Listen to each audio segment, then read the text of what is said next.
स्वागत है आपका हमारा समाचार में और मैं हूं आपके साथ दिव्या शेखावत। कल का दिन तो आप सभी को याद होगा क्योंकि कल के दिन में ही जो मैं कहूँगी बड़ा फेरबदल हुआ है हरियाणा में, वो सभी के लिए चौंकाने वाला था।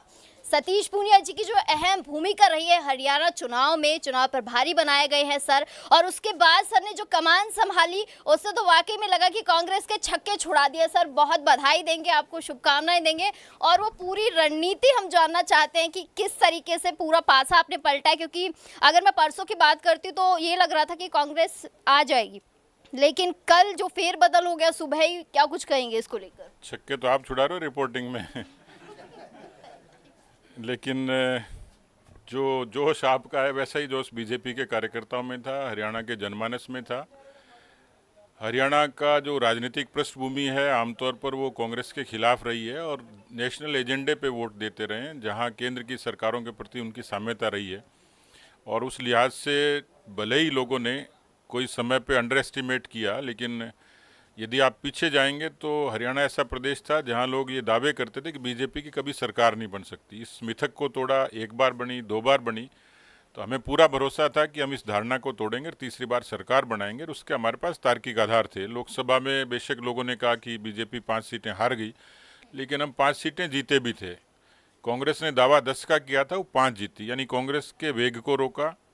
हम लोगों ने यदि जब विश्लेषण किया तो हम 44 सीटों पर, उस समय उतनी प्रतिकूलता में जिसमें सारे आंदोलनों की बाढ़ थी, संविधान और आरक्षण को लेकर बहुत सारा भ्रम कांग्रेस ने फैलाया हुआ था, उसके बावजूद भी 44 सीटों पर लीड करना ये अपने आप में इंडिकेशन था कि बीजेपी की वापसी होगी।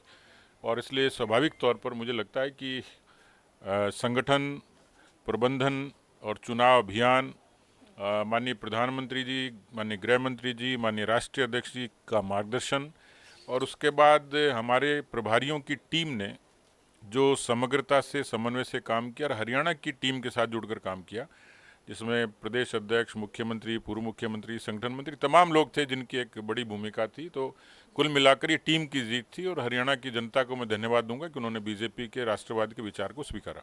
सर हरियाणा में तो मिठाइयाँ बढ़ चुकी थी कांग्रेस की तरफ से, एग्जिट पोल्स के जो आंकड़े थे कहीं ना कहीं उनमें भी लीड कर रही थी कांग्रेस, लेकिन सुबह अचानक से मैं ये समझ नहीं पा रही हूँ कि जो प्रत्याशी थे उन पर क्या बीत रही होगी।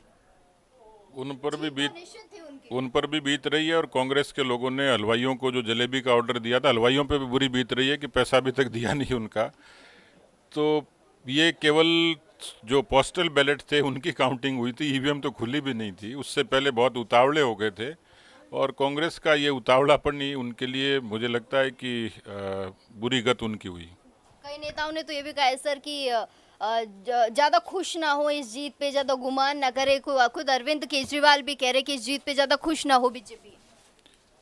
नहीं, खुश होने का तो हमारे पास तो कारण है ही। खैर, रही बात केजरीवाल की, तो उनका एक सीमित सा दायरा है, उनकी हकीकत भी लोगों ने पहचान ली, कांग्रेस की भी पहचान ली। पिछले 10 वर्षों में देश भर में मोदी जी के नेतृत्व में जो बुनियादी विकास हुआ, वैचारिक मुद्दों का समाधान हुआ, उससे भारत के जनमानस में एक भरोसा पैदा हुआ है, और इसलिए गलतफहमी उनको है। हमें जनता पर भरोसा है और जनता के आशीर्वाद पर हम लोग यकीन करते हैं। सर हरियाणा और राजस्थान किस तरीके से मिलकर काम करेंगे आगे? पड़ोसी भी हैं, संबंध भी हैं, रिश्ते हैं, सांस्कृतिक मेल मिलाप है और आपस के हित जुड़े हुए हैं। स्वाभाविक तौर पर दोनों ही प्रदेशों की सरकारें दोनों प्रदेशों के हित को देखकर काम करेंगी। राजस्थान के लिए क्या कुछ कहना चाहेंगे सर? क्या रीति और नीति के साथ आप काम करेंगे? पार्टी जहां जो जिम्मेवारी देती है उसमें न काम छोटा होता है न बड़ा होता है, चुनौतियां होती हैं, परिणाम कुछ भी होता है, लेकिन एक कार्यकर्ता की इच्छा होती है कि जो पार्टी काम दे 100% अपना तरफ से परिणाम दें, सर्वश्रेष्ठ दें।